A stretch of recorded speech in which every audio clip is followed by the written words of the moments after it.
Hallelujah, praise the lord. प्रभू येशूच्या नावाला मी धन्यवाद देते आणि खरोखर प्रभू येशूचं मी तुम्हा प्रत्येकाचं मनापासून मी स्वागत करते आणि प्रभू येशूमध्ये तुम्ही आनंदित आहात, आशीर्वादित आहात असा माझा पूर्ण विश्वास आहे. तर चला तर आपण वेळ न घालवता आपण देवाच्या पवित्र वचनाकडे जाऊया की आज देवाचं वचन आपल्याशी काय बोलणार आहे. तर पौलाचे तिमोथेला दुसरे पत्र 9वा करार याचा 2रा अध्याय आणि आपण 19 वचन वाचूया की देवबाप आपल्याला काय सांगत आहे आणि सुंदरशा वचनातून देवबाप आपल्याशी काय बोलत आहे हे आज आपण या वचनातून पाहूया.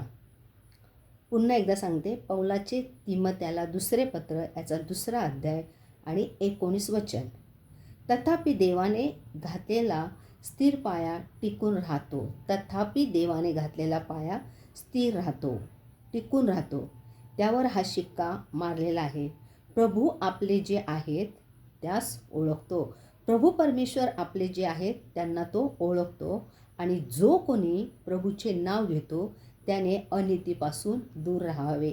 आमेन. धन्यवाद देते या प्रभूच्या सुंदरशा वचनाबद्दल की परमेश्वराने खूप सुंदर वचन दिलेलं आहे की जे परमेश्वरांना ओळखतात, जे लोक परमेश्वराला ओळखतात आणि जो कोणी प्रभूचे नाव घेतो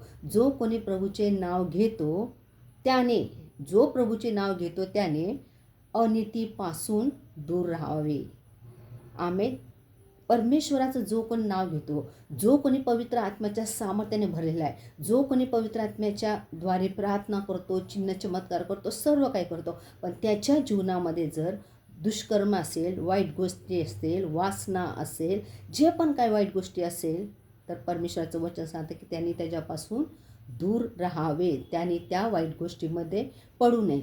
जर आता आपण एक उदाहरण घेऊया की एक आंब्याचं झाड आहे आणि त्याला अंजिराचं फळ येईल का? नाही येणार.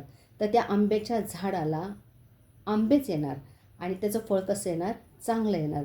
त्याप्रमाणे आपलं जीवन आहे. आपण देखील आपल्या जीवनामध्ये आपण आनंदी राहावं, निराश राहू नये, वाईट गोष्टीपासून आपण दूर राहावे, अनितीपासून आपण दूर राहावे आणि आपलं अंतःकरण आपण नेहमी शुद्ध ठेवावं. जर आपण आपलं अंतःकरण जर शुद्ध ठेवलं तर खरोखर आपण प्रभूच्या राज्यामध्ये आपण त्याचे निवडलेले पुत्र असे गणलं जाऊ. पण आपण देवाचं कार्य करतो, आपण सगळं काय करतो, पण आपल्यामध्ये जर वाईट भावना आहेत, वाईट गोष्टी आहेत, तर त्याचा काही उपयोग नाही. तर अशा व्यक्तीने काय करायला पाहिजे? या सर्व ज्याच्या अंतःकरणामध्ये पवित्र आत्मा आहे आणि तो पवित्र आत्मा आपल्या जीवनामध्ये कार्य करतो, तर त्यांनी या सगळ्या वाईट गोष्टीपासून दूर राहावं, नाही का, आणि देवाचा चांगला मार्ग त्याने स्वीकारावा. कारण की प्रभू येशू जसा पवित्र होता, शुद्ध होता, निष्कलंक कोंकरा होता, तसं आपण देखील निष्कलंक राहिलं पाहिजे. आपण आपलं जीवन पवित्र अशा रीतीने आपण जगलो पाहिजे. आणि म्हणून सुंदरशा वचनातून परमेश्वर आपल्याशी बोललेला आहे की आपण कसं राहिलं पाहिजे. कारण की जर आपण वाईट मार्गाकडे वळलो तर परमेश्वर आपल्याला ओळखत नाही. परमेश्वर कोणाला ओळखतो?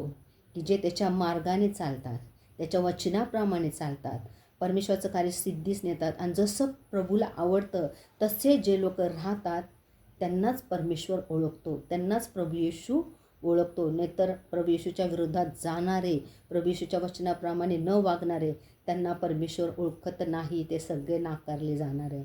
म्हणून या वचनाद्वारे परमेश्वराने आज आपली भेट घेतलेली आहे. परमेश्वर या वचनाद्वारे आपल्या प्रत्येकाच्या जीवनामध्ये कार्य करो.